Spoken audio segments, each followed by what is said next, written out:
Fazenda Vale do Café, província do Rio de Janeiro, abril de 1849. O amanhecer chegava com aquele calor úmido e pesado que prenunciava tempestade. Mas na Casa Grande e na senzala, duas tempestades diferentes já tinham começado durante a noite. Duas mulheres gritavam em dor de parto ao mesmo tempo, uma em lençóis de linho francês, outra em esteira de palha, no chão de terra batida. Na Casa Grande, Dona Laurinda, 28 anos, esposa do Coronel Lúcio, lutava para trazer ao mundo seu primeiro filho depois de 7 anos de casamento estéril. Era a gravidez que tinha sido celebrada como milagre, rezada em novenas intermináveis, preparada com enxoval vindo de Portugal e berço de mogno entalhado à mão. O médico da cidade, Dr. Alvarenga, um homem gordo que cheirava a conhaque, estava ali, com suas ferramentas reluzentes e sua confiança arrogante de quem estudou na Europa. Mas a confiança estava rachando, porque o parto não estava indo bem.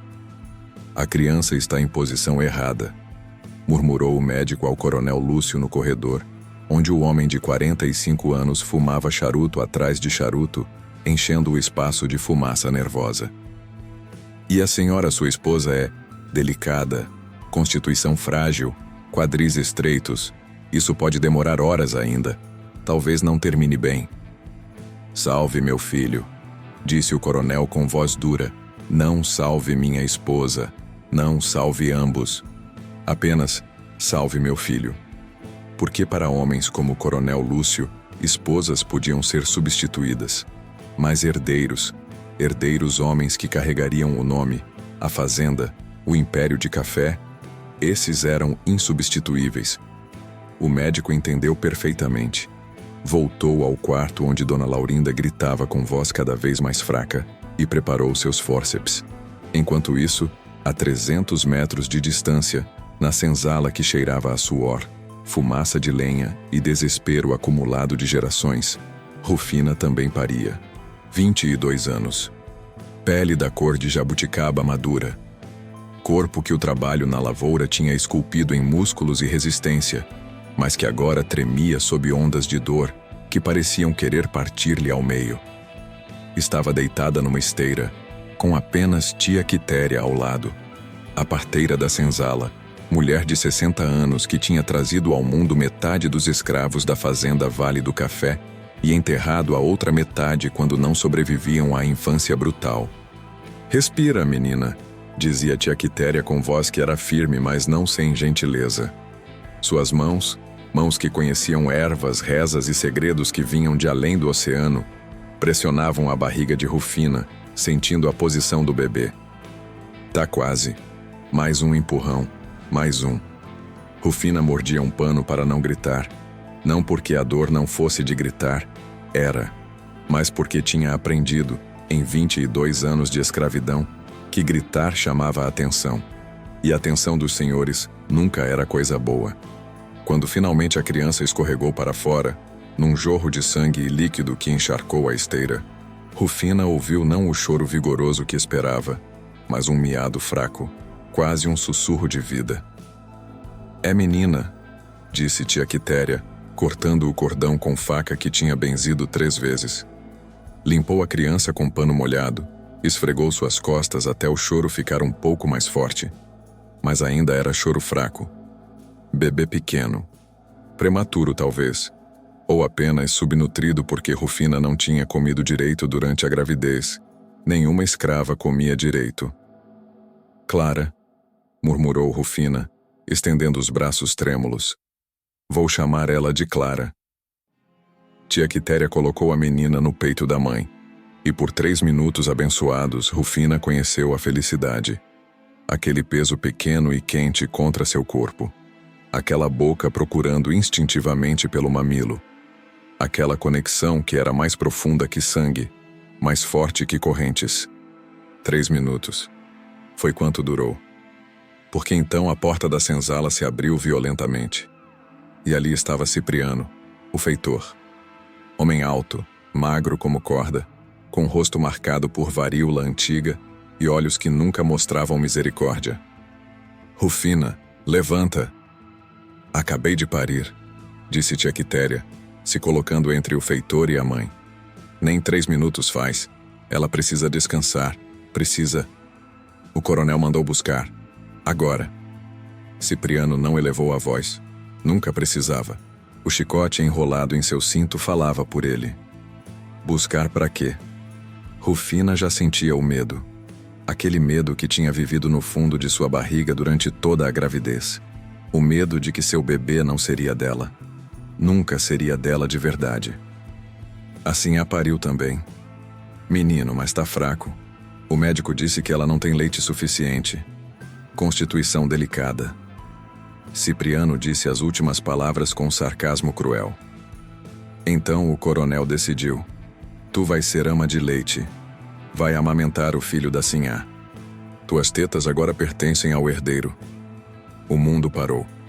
Rufina olhou para Clara, para aquela coisinha pequena e frágil que tinha acabado de sair de seu corpo, que tinha seu sangue, sua essência, sua alma. E minha filha? Tua filha? Cipriano riu. Era som seco, sem humor. Tua filha vai mamar de outra. Tem 3 escravas velhas na senzala que ainda têm leite. Elas dão de mamar. Tu vai para casa grande. Agora. Ela acabou de parir. Tia Quitéria estava furiosa agora. Não pode nem ficar de pé ainda. O corpo dela precisa... O corpo dela pertence ao coronel. E o coronel decidiu que pertence ao bebê da casa grande. Cipriano deu um passo ameaçador. Quer discutir com ele? Quer que eu te leve junto amarrada? Tia Quitéria fechou a boca. Porque conhecia Cipriano. Conhecia o coronel. Conhecia como funcionava esse mundo onde bebês escravos não importavam, onde mães escravas eram vacas leiteiras, onde amor maternal era luxo permitido apenas para mulheres brancas. Rufina beijou Clara na testa. Um beijo rápido, desesperado. Cuida dela, sussurrou para tia Quitéria. Por favor, cuida dela. Vou cuidar, menina, juro. E então Cipriano arrastou Rufina para fora. Ela mal podia andar. As pernas tremiam, sangue ainda escorria entre suas coxas. Mas ele não se importava. Meio carregou, meio arrastou, pelos 300 metros que separavam a senzala da casa grande. Cada passo era agonia física, mas a agonia pior era a emocional. Era saber que sua filha, que tinha acabado de nascer, que precisava dela, que tinha direito a ela, estava sendo arrancada de seus braços antes mesmo de terem tido chance de se conhecer. Quando chegaram à casa grande, o Dr. Alvarenga a esperava na porta da cozinha. Escravos não entravam pela frente, claro. Essa é a ama? Perguntou, examinando Rufina com olhos clínicos. Apertou seus seios sem cerimônia, verificando se havia leite. Rufina engoliu a humilhação. Não era a primeira vez que mãos brancas a tocavam sem permissão. Não seria a última. Sim, tem leite abundante, decidiu o médico. Jovem, saudável, forte, servirá perfeitamente. Como se estivesse avaliando gado. Traga-a ao quarto da sinhá. Rufina foi levada escada acima. Primeira vez que subia aquelas escadas de mármore. Foi levada por um corredor com pinturas nas paredes, tapetes macios sob seus pés descalços. Foi levada até um quarto enorme, com cama de dossel, cortinas de veludo, e no centro de tudo, Dona Laurinda. A sinhá estava pálida como cera, cabelos loiros grudados na testa por suor, olhos azuis vidrados por exaustão e láudano que o médico tinha dado para a dor. E em seus braços, um embrulho pequeno de linho branco. Vicente, o herdeiro. Rufina podia ver só um pedacinho do rosto dele. Era bebê de pele rosada, cabelo que prometia ser loiro como o da mãe, feições delicadas. Estava chorando, um choro fraco, exausto, de fome não satisfeita. Essa é a ama de leite, anunciou o Dr. Alvarenga. Acabou de parir também, leite fresco. Dona Laurinda olhou para Rufina. E por um momento, apenas um momento, seus olhos se encontraram. Duas mulheres que tinham acabado de passar pela mesma provação antiga quanto a humanidade.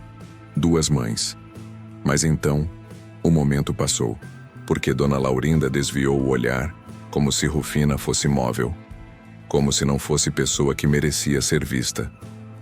Pegue-o, ordenou fracamente. Alimente meu filho. O médico tirou Vicente dos braços da sinhá e o colocou nos braços de Rufina. O bebê era leve, mais leve que Clara tinha sido. E quando Rufina instintivamente abriu seu vestido e colocou Vicente em seu seio, quando ele agarrou e começou a mamar com urgência desesperada, ela sentiu seu corpo responder. O leite jorrou. O leite que tinha sido feito para Clara.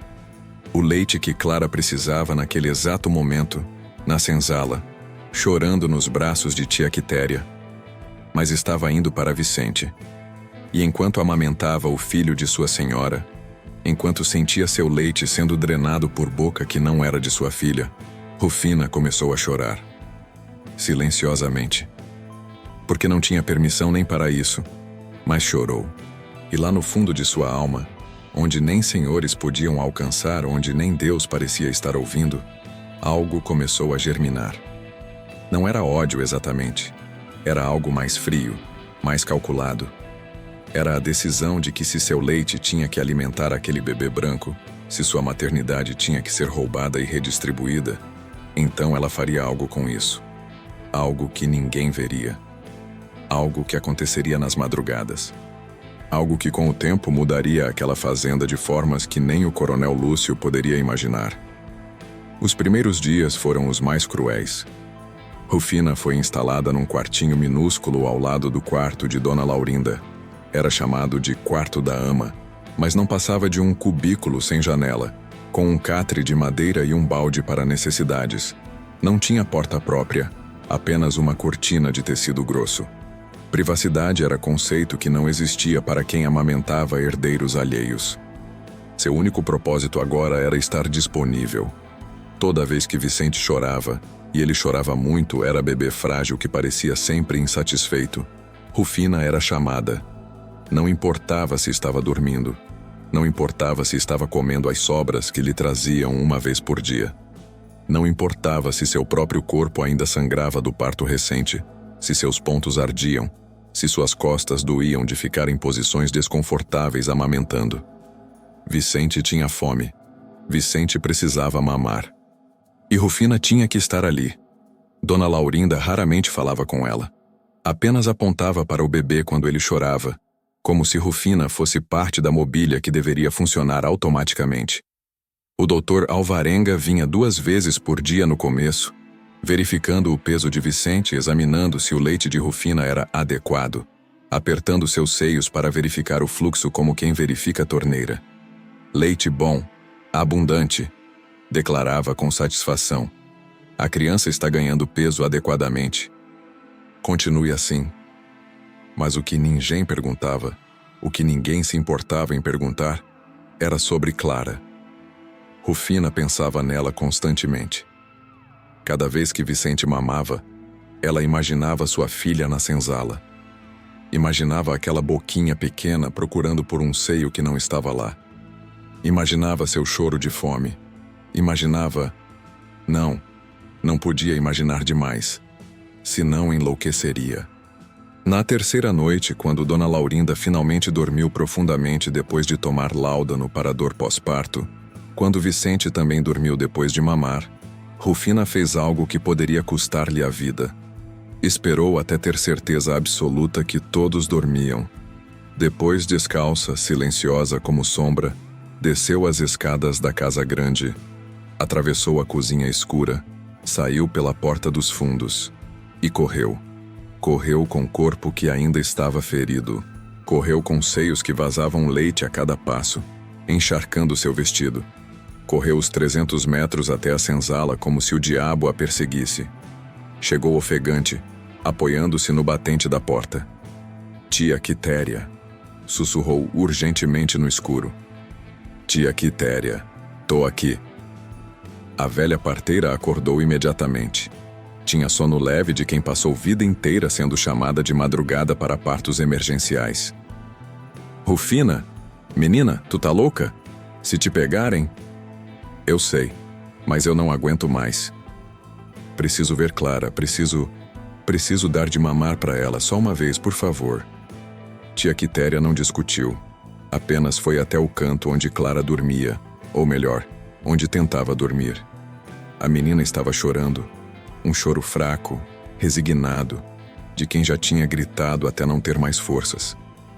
Quando Rufina a pegou nos braços, quando sentiu aquele peso pequeno que era seu, que tinha saído de seu corpo, lágrimas jorraram sem controle.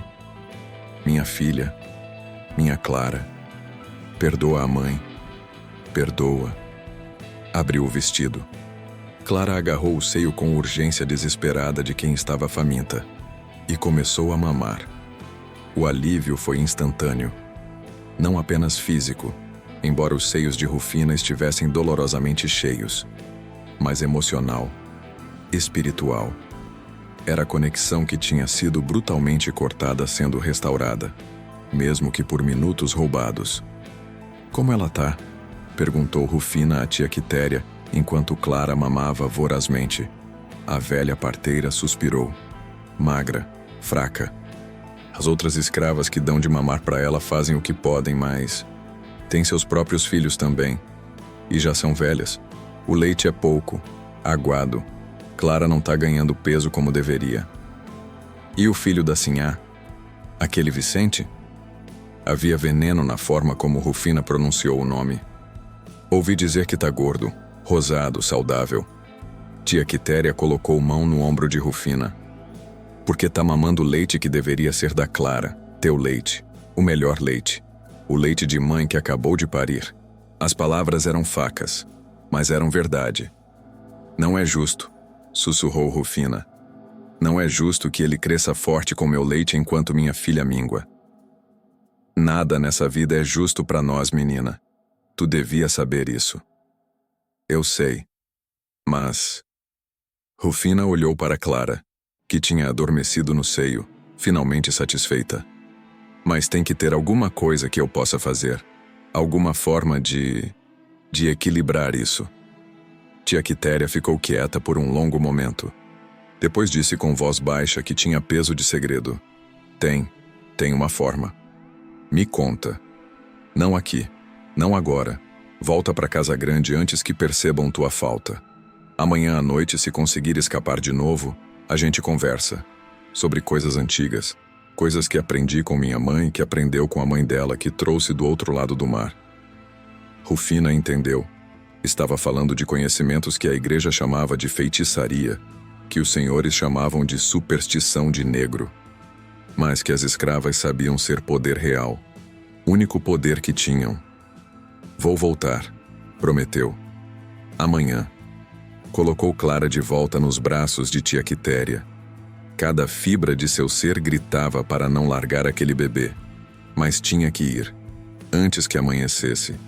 Antes que Vicente acordasse com fome e não encontrasse ama disponível. Correu de volta. Subiu as escadas. Deslizou para seu cubículo. E deitou no catre segundos antes de ouvir Vicente começar a choramingar. Dona Laurinda bateu palmas sonolenta. Ama. O bebê está chorando. Rufina levantou. Pegou Vicente, colocou-o no seio. Ele mamou com a satisfação de quem sabia que teria leite abundante sempre disponível. Mamou até encher a barriga. Mamou até dormir pesado e satisfeito. E Rufina olhou para aquele rosto rosado e sem preocupações e pensou: tu tá mamando leite de dor, leite de mãe arrancada da própria filha, leite de injustiça. E de alguma forma, tu vai pagar por isso. Mesmo sem saber, mesmo sem ter culpa, tu vai pagar. À noite seguinte, Rufina conseguiu escapar novamente. Desta vez foi mais rápida, mais cuidadosa. Sabia o caminho agora. Sabia quanto tempo tinha antes de Vicente acordar. Tia Quitéria a esperava com Clara nos braços e algo mais. Um pequeno embrulho de pano. Antes de mais nada, disse a velha, dá de mamar para tua filha. Ela precisa. Rufina obedeceu. 20 minutos preciosos onde Clara sugou com força crescente. Estava aprendendo que quando a mãe aparecia, tinha que aproveitar porque não sabia quando seria a próxima vez. Quando Clara adormeceu satisfeita, tia Quitéria abriu o embrulho. Dentro havia folhas secas, Um pó escuro que cheirava a terra e algo mais, e um pequeno saco de couro com símbolos riscados que Rufina não reconhecia. Isso aqui, começou tia Quitéria, é conhecimento que vem de longe. De onde nossos avós nasceram antes de serem arrancados e trazidos para cá. Conhecimento de como as mães protegiam seus filhos quando não podiam estar presentes, de como marcavam as crianças. Marcar, não com ferro, não com corrente, mas com intenção, com palavra, com espírito. A velha pegou o pó escuro. Isso aqui é feito de casca de iroco, folha de peregum e cinza de osso. Tu vai misturar com teu próprio leite. E quando der de mamar pro menino branco, tu vai primeiro passar isso no teu seio. Só um pouquinho. Invisível. Ele não vai sentir gosto diferente. E o que isso faz? Marca ele. Tia Quitéria escolheu as palavras com cuidado. Não vai matar ele. Não vai fazer mal físico.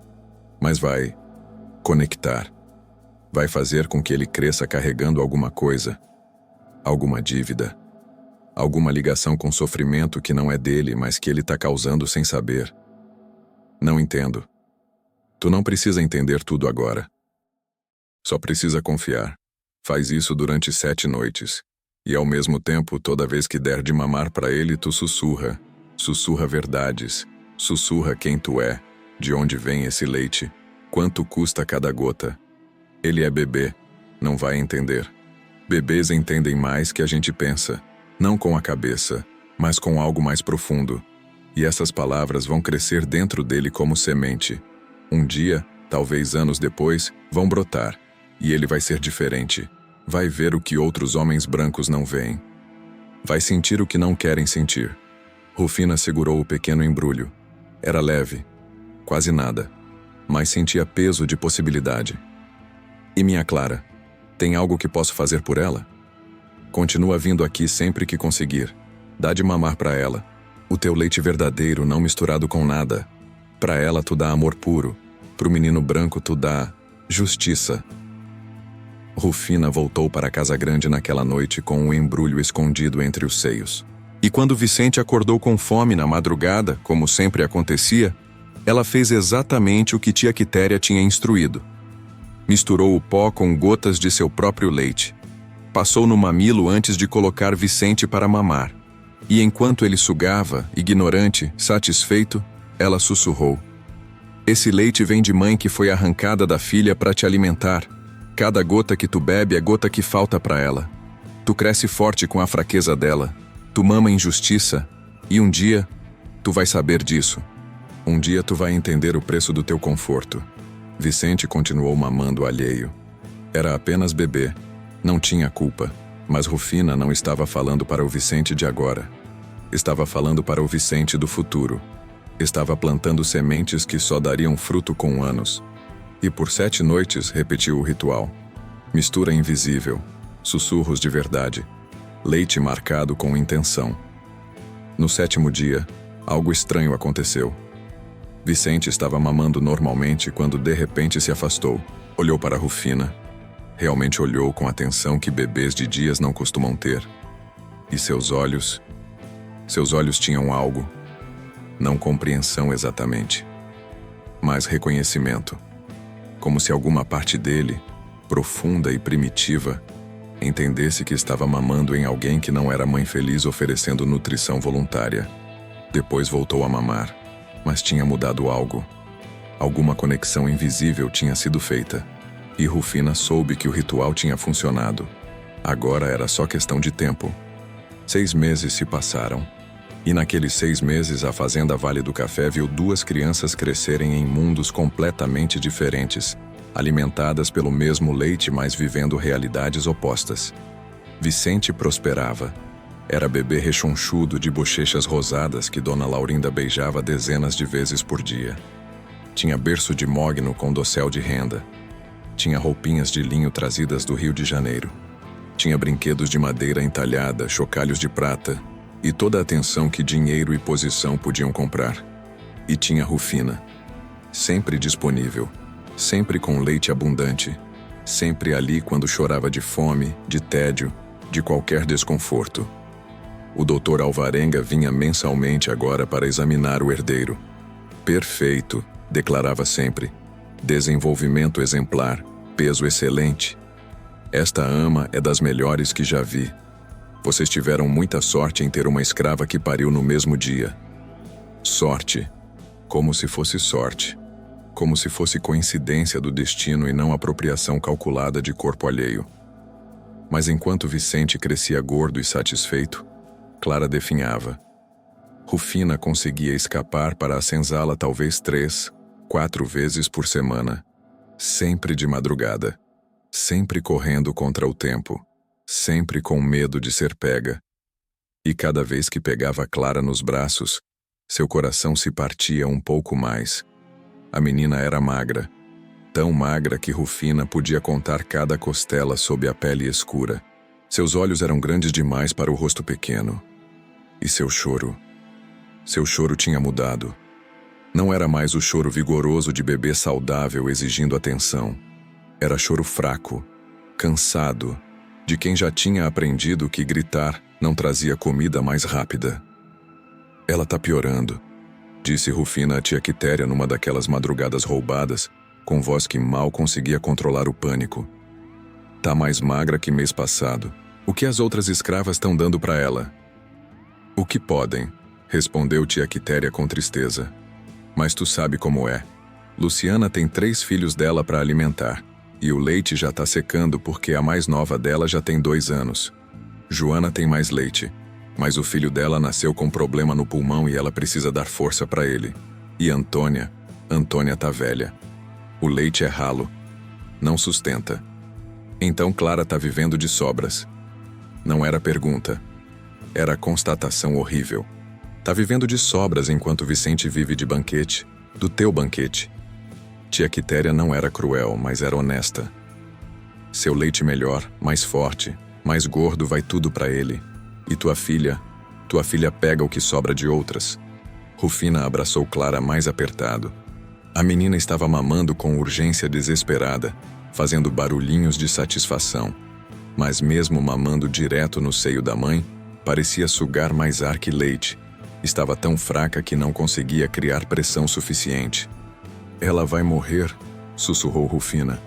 Se continuar assim, minha filha vai morrer enquanto o filho da sinhá fica cada vez mais gordo com meu leite. Não vai morrer, disse tia Quitéria com firmeza. Não vou deixar. Vou fazer chá fortificante com ervas. Vou dar mingau de fubá quando ela aguentar comer sólido. Vou... Não é suficiente. Rufina não estava mais sussurrando. Não é suficiente e a gente sabe disso. Ela precisa de mim. Precisa do meu leite todo dia, não 3 vezes por semana em visitas roubadas de madrugada. Então o que tu quer fazer? Fugir? Levar ela e correr? Tia Quitéria fez a pergunta que ambas sabiam ser impossível. Tu seria pega em 2 dias, trazida de volta, açoitada até não sobrar pele nas costas, e Clara seria vendida longe de ti só para te castigar. Rufina sabia que não tinha saída, que estava presa numa situação onde sua única função era ser vaca leiteira para bebê branco, enquanto sua própria filha morria lentamente de fome. O ritual, disse de repente. Aquele que tu me ensinou, tá funcionando? Tu ainda tá fazendo? Toda noite, passo a mistura, sussurro as verdades, marco ele com cada mamada. Rufina olhou para Clara. Mas não tá mudando nada. Vicente continua crescendo normal, saudável, feliz. Onde tá a justiça nisso? Justiça demora, respondeu tia Quitéria. O que tu tá fazendo não é para agora, é para depois. É semente que vai brotar quando ele for mais velho, quando começar a entender o mundo. Aí sim, tudo que tu sussurrou vai voltar, vai assombrar ele, vai fazer ele ver o que outros brancos não veem. Mas minha Clara não tem depois, ela tem agora, e agora ela tá morrendo. O silêncio que seguiu foi pesado como chumbo. Finalmente tia Quitéria falou. Tem outro jeito, mais forte, mais perigoso. Me conta. Tu pode inverter. Em vez de só marcar o menino branco com dívida espiritual, tu pode fazer pacto. Pacto de troca. Troca de quê? Da força dele para ela. do peso dele para ela. Não vai matar ele. Não funciona assim. Mas vai equilibrar. O que ele toma de ti em excesso vai voltar para Clara, de alguma forma, por caminhos que nem eu entendo completamente. Rufina sentiu um arrepio. Isso é magia negra? Magia não tem cor, menina. Tem intenção. Tu tá tentando salvar tua filha ou matar o filho da Sinhá? Salvar Clara. Então não é negro. É sobrevivência. É mãe fazendo o que precisa fazer quando todo o mundo conspira contra ela. Rufina olhou para Clara. Para aqueles olhos grandes demais. Para aquele corpo pequeno demais. Para aquela vida que estava se apagando lentamente enquanto ela assistia impotente. Me ensina. O ritual era mais complexo que o primeiro. Exigia não apenas o pó de ervas, mas sangue. Uma gota de sangue de Rufina misturada ao leite. E palavras específicas, ditas em língua que tia Quitéria chamava de Iorubá. Língua que vinha de além do oceano, que carregava poder que português não tinha. Tu vai fazer isso durante uma lua completa, instruiu tia Quitéria. Toda noite, quando der de mamar pro menino branco, tu mistura teu sangue com teu leite, e diz as palavras. O que ele toma demais, volta para quem falta. O que ele ganha em excesso, equilibra onde há vazio. Força emprestada retorna à origem. E vai funcionar? Já vi funcionar. Minha mãe fez isso uma vez, há muitos anos. Uma escrava que também era ama de leite forçada. O menino branco começou a definhar sem razão. Médicos não entendiam. E a filha da escrava, que estava quase morta, começou a melhorar. No final, os dois sobreviveram, mas equilibrados. Nenhum gordo demais, nenhum magro demais. E descobriram? Não. Como iam descobrir? Era coisa invisível. Os brancos não acreditam nessas coisas. Para eles foi mistério médico. Mas para nós... Tia Quitéria tocou o peito no lugar do coração. Para nós era justiça. Rufina começou o ritual naquela mesma noite. Picou o dedo com espinho. Deixou uma gota de sangue cair em sua palma. Misturou com leite que espremeu do próprio seio. Passou no mamilo. E quando Vicente começou a mamar, sussurrou as palavras em Iorubá que tia Quitéria tinha ensinado. Vicente mamou normalmente. Não percebeu diferença. Era só bebê, afinal. Mas algo estava diferente. Rufina sentia. Uma conexão que não existia antes. Como se um fio invisível tivesse sido tecido entre Vicente, ela e Clara lá na senzala. 2 semanas depois, Dr. Alvarenga veio para o exame mensal de Vicente. Pesou o bebê na balança que trazia sempre. Franziu a testa. Pesou novamente. Estranho, murmurou. Ele não ganhou peso este mês. Manteve o mesmo peso de 4 semanas atrás. Isso é problema? Perguntou Dona Laurinda, imediatamente alarmada. Não é problema grave, mas é incomum. Bebês desta idade costumam ganhar peso constantemente, especialmente um que estava crescendo tão bem. Será que o leite da ama está ficando fraco? O coronel Lúcio olhou para Rufina com suspeita.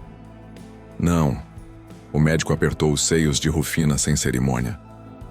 Leite abundante como sempre. E o bebê mama bem, não é? Não recusa. Mama bem, confirmou Dona Laurinda. Come até não aguentar mais. Mas agora que o senhor menciona, ele tem estado mais inquieto. Acorda mais vezes de noite. Chora mais. Provavelmente fase normal de desenvolvimento. Mas vou voltar em 2 semanas para verificar novamente. Se ele não ganhar peso, teremos que investigar. Quando o médico foi embora, o coronel chamou Rufina. Se meu filho adoecer por causa do seu leite fraco, você vai conhecer o chicote. Entendeu? Sim, senhor. Mas Rufina não estava preocupada. Porque enquanto Vicente parava de ganhar peso, algo milagroso estava acontecendo na senzala. Clara estava engordando. Não muito, não rápido, mas visivelmente. Suas bochechas começaram a encher. Seus braços e pernas ficaram menos esqueléticos. Seu choro ficou mais forte, mais vigoroso. É o ritual. disse tia Quitéria com admiração e um pouco de medo. Tá funcionando. O que ele toma demais volta para ela. Mas como? Eu não tô vindo aqui mais vezes. Ela ainda mama das outras escravas. Não é sobre a frequência, é sobre transferência. De alguma forma, através de ti, através do sangue e do leite e das palavras, Vicente tá compartilhando sem saber. O excesso dele tá sendo redirecionado para ela. Era impossível. Era magia. Era milagre. Era justiça.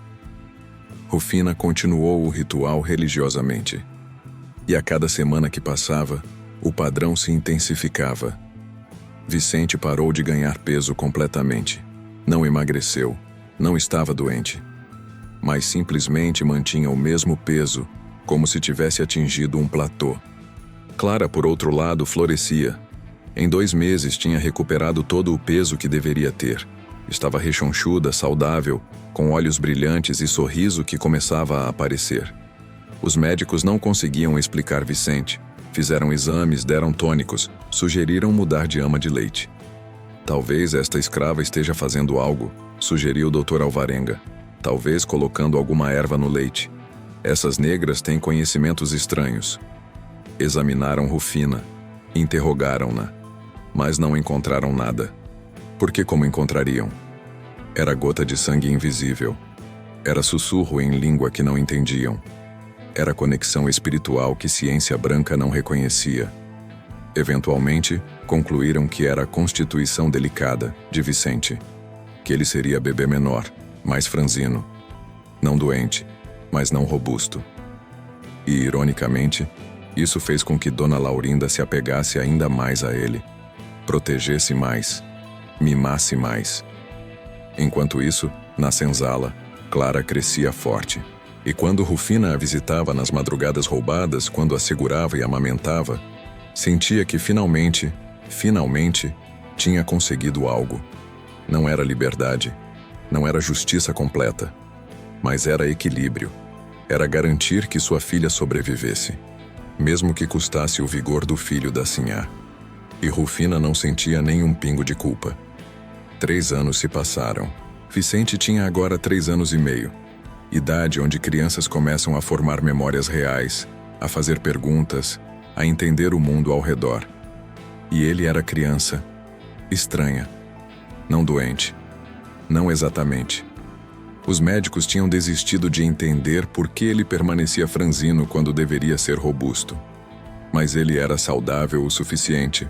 Corria, brincava, aprendia. Apenas não era o herdeiro vigoroso que Coronel Lúcio tinha sonhado. Mas a estranheza não era física, era comportamental. Vicente tinha pesadelos, todas as noites. Acordava gritando sobre o escuro, sobre gente que chora, sobre correntes que fazem barulho. Dona Laurinda tentou tudo, benzedeiras, ironicamente chamando as mesmas escravas cujos conhecimentos ela desprezava. Padres para benzer o quarto até mudá-lo para outro cômodo da casa grande. Nada funcionava. E havia mais. Vicente tinha afinidade com os escravos que nenhuma criança branca deveria ter. Quando tinha 2 anos, recusava-se a ser carregado por qualquer pessoa exceto Rufina. Se Dona Laurinda tentava pegá-lo quando ele chorava, ele se debatia até que Rufina chegasse. Quero Fina, quero Fina. Ele não conseguia pronunciar Rufina ainda, e só acalmava quando estava nos braços dela. Quando tinha 3 anos, começou a perguntar coisas que crianças brancas não deveriam perguntar. Mãe, por que Fina não come na mesa com a gente? Por que Pedro dorme no chão e eu tenho cama?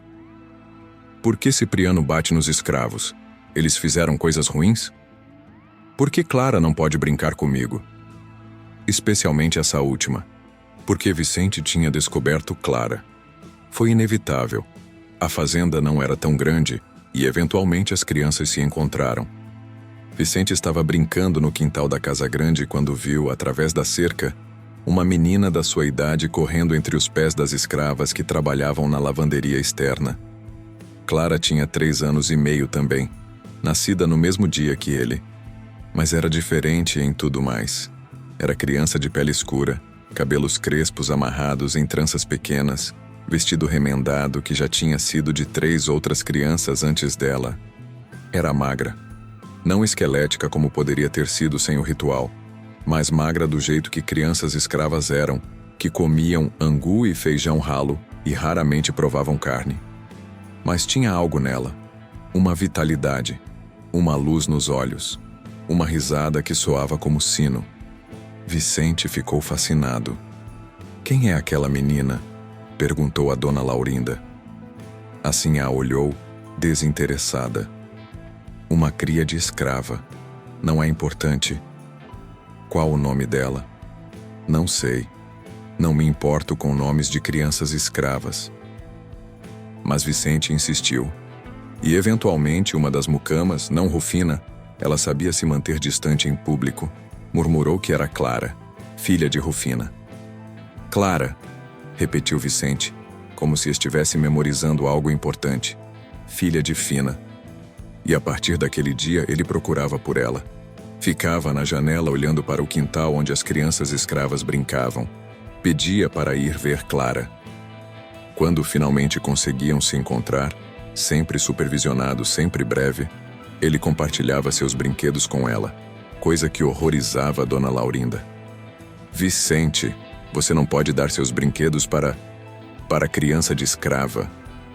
"Por que não?" "Por que não?" "Porque eles são seus, porque ela é..." Dona Laurinda não conseguiu terminar a frase na frente do filho. "Porque ela é propriedade, inferior, não merece." Mas não podia dizer isso para a criança de 3 anos. O coronel Lúcio estava ainda mais irritado. "Esse menino está ficando mole, amolecido demais. Passa tempo demais com escravos. Precisa aprender qual é seu lugar e qual é o lugar deles." "Ele é apenas criança", tentou Dona Laurinda defender. "Criança que vai herdar esta fazenda um dia, que vai ter que comandar 200 escravos. E como vai fazer isso se os trata como iguais?" Foi decidido então que Vicente seria separado dos escravos domésticos. Teria nova ama, uma portuguesa livre contratada para cuidar dele. Rufina seria dispensada. Quando Dona Laurinda comunicou isso a Rufina, no tom casual de quem está devolvendo ferramenta que não precisa mais, ela disse: "Você serviu bem. Vicente já não precisa de ama de leite. Pode voltar para a senzala, retomar trabalho na lavoura." Rufina deveria estar feliz. Finalmente seria reunida com Clara permanentemente. Finalmente poderia ser mãe de verdade, não apenas em visitas roubadas de madrugada. Mas havia algo estranho na forma como seu coração apertou quando ouviu. Porque ela tinha passado 3 anos e meio amamentando Vicente, cuidando dele, sendo a pessoa que ele procurava quando assustado ou com fome. Tinha sussurrado verdades em seus ouvidos por 1000 madrugadas. Tinha marcado ele de formas que ninguém mais sabia. E agora ele seria entregue a outra pessoa. E todo aquele trabalho, todo aquele ritual seria interrompido. "Quando?" perguntou. "Amanhã. Marta, a portuguesa, chega amanhã." Rufina assentiu. Curvou-se. "Sim, sinhá." Mas naquela última noite, quando Vicente acordou chorando de um pesadelo, como sempre fazia, e Rufina foi até ele pela última vez, ela fez algo diferente. Sentou-se na beira da cama dele. Vicente se agarrou a ela, ainda meio dormindo, murmurando: "Fina, Fina, tava escuro de novo, tinha gente chorando de novo." E ela pela primeira vez em 3 anos e meio falou com ele.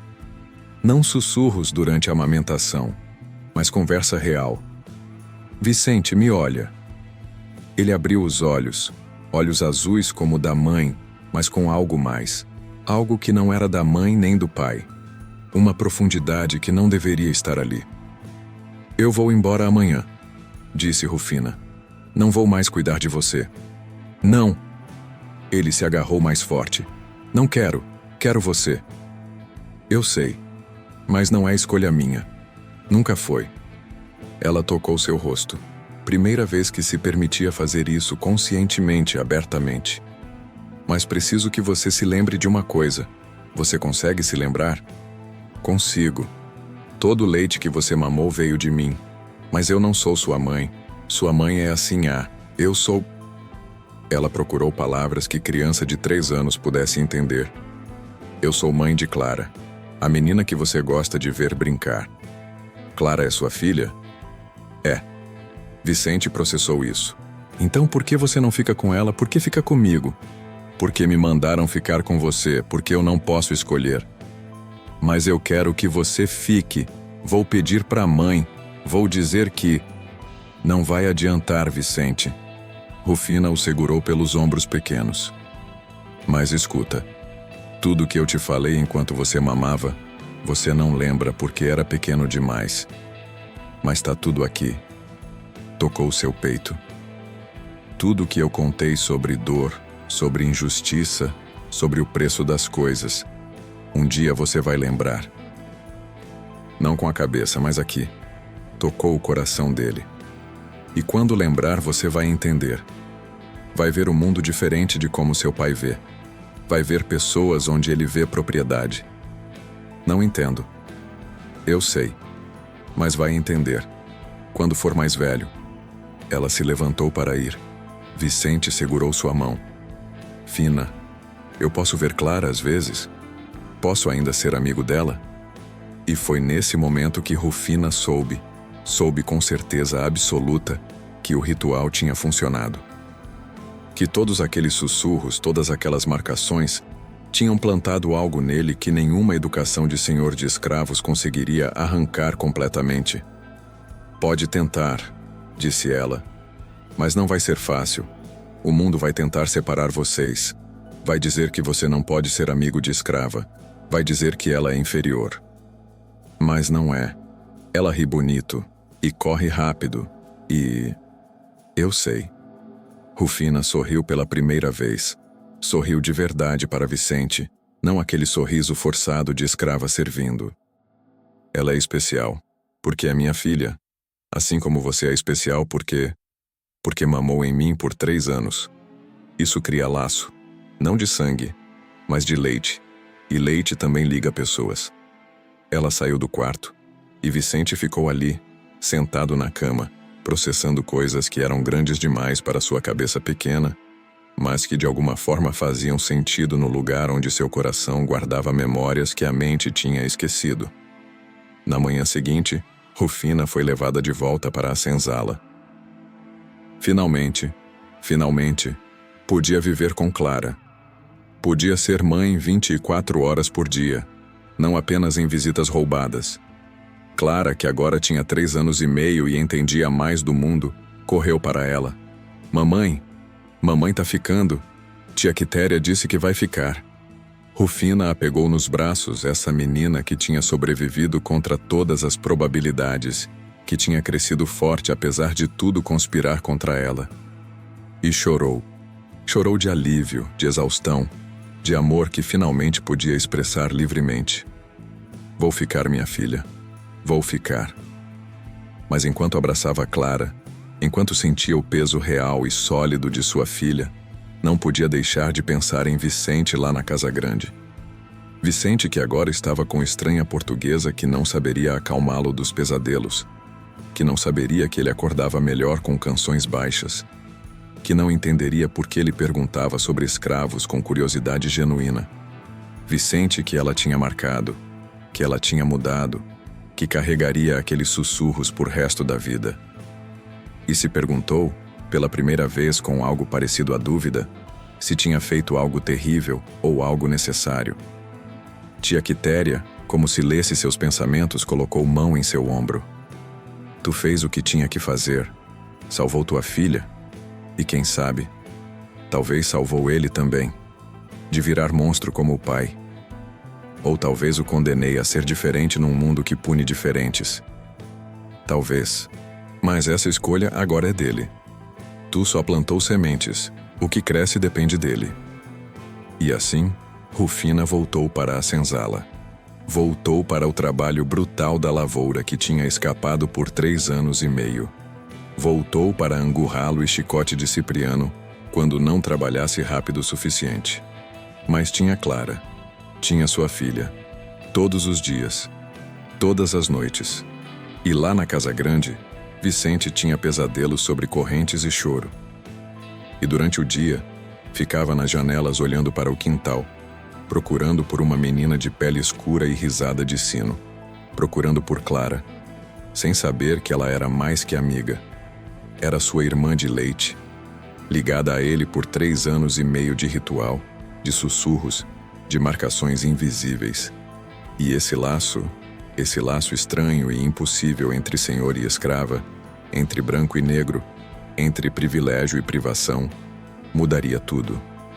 Anos depois, quando ambos fossem velhos o suficiente para entender o mundo, e jovens o suficiente para querer mudá-lo.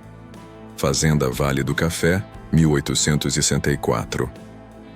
15 anos tinham se passado desde aquela noite em que 2 mães pariram ao mesmo tempo. O mundo tinha mudado, ou pelo menos começava a mudar. Havia conversas cada vez mais altas sobre abolição. A Inglaterra pressionava. Intelectuais nas cidades grandes escreviam sobre os horrores da instituição peculiar. Até alguns fazendeiros começavam a considerar que mão de obra livre talvez fosse mais lucrativa que escravos que precisavam ser alimentados e alojados. Mas na Fazenda Vale do Café, o coronel Lúcio não tinha mudado. Continuava sendo o mesmo homem duro, convencido de que escravos eram propriedade natural, que a ordem do mundo era imutável, que seu direito de possuir corpos humanos era dado por Deus. Dona Laurinda tinha morrido 3 anos atrás. Febre amarela que a levou em 4 dias. O coronel não se casou novamente. Não precisava, tinha Vicente, seu herdeiro. Isso era suficiente. Vicente agora tinha 18 anos. E era complicado. Fisicamente tinha crescido alto, magro, com cabelos loiros que herdou da mãe e olhos azuis que às vezes pareciam ver demais. Não era robusto como o pai, mas tinha certa elegância que vinha da mãe. Tinha estudado com tutores particulares, latim, matemática, história, tudo que um herdeiro de fazenda precisava saber. Mas havia algo nele que irritava profundamente o coronel Lúcio. Vicente era suave, pensativo, fazia perguntas demais, questionava demais. E pior de tudo, tinha afinidade com os escravos que era absolutamente inadequada. Você precisa aprender a comandar, trovejava o coronel regularmente.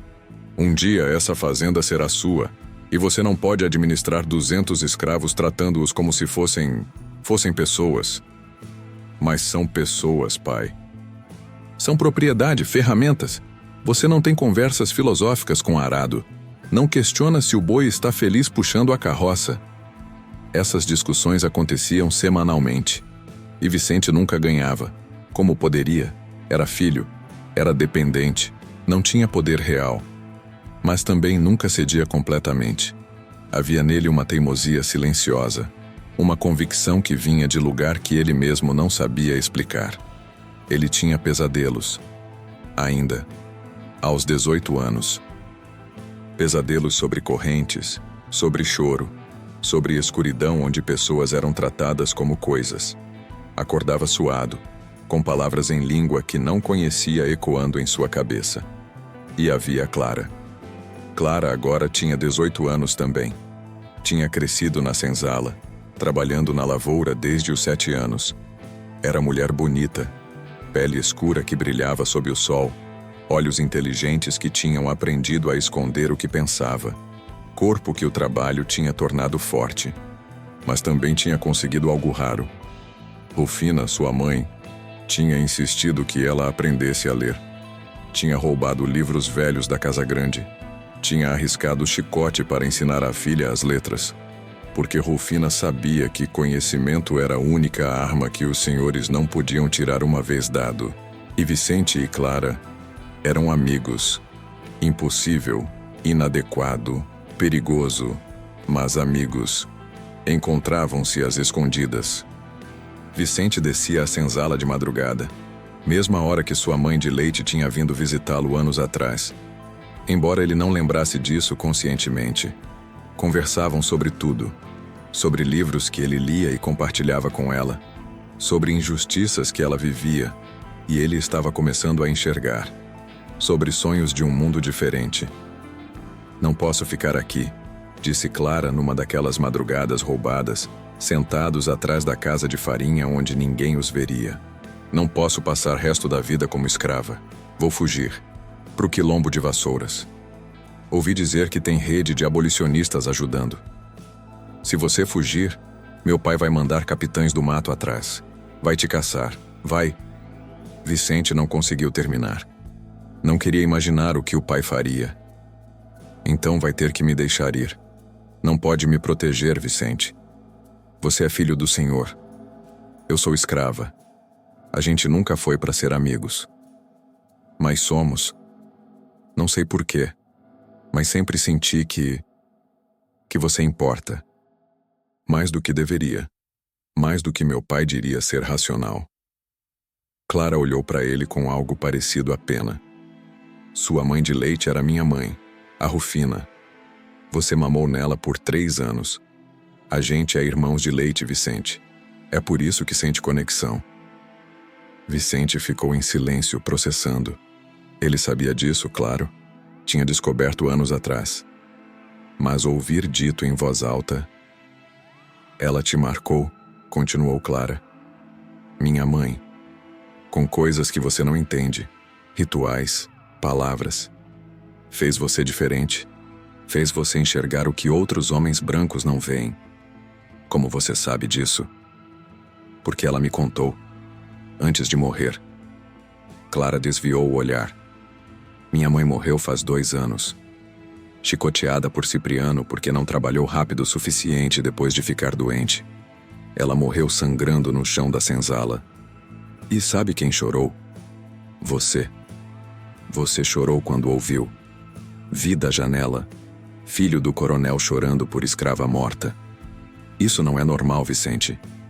Isso é marca dela em você. Vicente sentiu algo quebrando dentro de si. Lembranças que não eram exatamente memórias, sensações, sussurros em língua estranha, calor de leite, conexão que ia mais fundo que razão. O que ela fez comigo? Te deu consciência, te fez humano de jeito que seu pai não é. Clara se levantou. Mas consciência não muda o mundo, Vicente. Você ainda é filho do Senhor. Eu ainda sou escrava, e isso não vai mudar enquanto eu ficar aqui. Então vou te ajudar a fugir. Você faria isso? Traindo seu próprio pai? Meu pai. Vicente procurou palavras. Meu pai construiu fortuna em sofrimento. Eu não posso mudar o passado. Não posso libertar 200 escravos, mas posso ajudar você. E sua mãe, Rufina. Eu devo isso a ela. Por tudo que ela me deu. Mesmo sem eu entender completamente. E foi assim que, 3 semanas depois, numa noite de lua nova, mesma fase da lua de quando tinham nascido, Vicente ajudou Clara a fugir. Deu-lhe dinheiro roubado do escritório do pai. Deu-lhe mapa para o quilombo. Deu-lhe cartas de recomendação falsificadas dizendo que ela era alforriada. Você vai ser pego, disse Clara antes de partir. Seu pai vai descobrir. Provavelmente. E você vai ser punido. Deserdado, talvez. Não me importo. E era verdade. Vicente tinha descoberto que havia coisas mais importantes que herança. Só quando chegar lá, quando estiver livre. Lembre-se que houve um homem branco que tentou fazer o certo, mesmo sendo filho de monstro. Clara o abraçou. Foi abraço rápido, inadequado, perigoso, mas real. Vou lembrar. E um dia, quando a abolição vier, e vai vir, Vicente, vai vir, vou contar sua história. Vou contar sobre o filho do coronel que foi marcado por ama de leite e cresceu diferente. Ela desapareceu na noite. Vicente voltou para a Casa Grande. Esperou. 3 dias depois, Cipriano descobriu que Clara tinha fugido. O coronel Lúcio ficou furioso, não pela perda de uma escrava específica, mas pelo princípio. E quando descobriu que tinha sido Vicente quem ajudou, porque sempre se descobre, segredos não duram em fazendas. O confronto foi brutal. Você ajudou uma escrava a fugir? Sua propriedade, minha propriedade. Ela não era propriedade, era pessoa, e estava sofrendo. Pessoas? Pessoas? O coronel estava vermelho de raiva. O que essas ideias liberais fizeram com você? O que? E então parou. Olhou para o filho com algo parecido à compreensão horrível.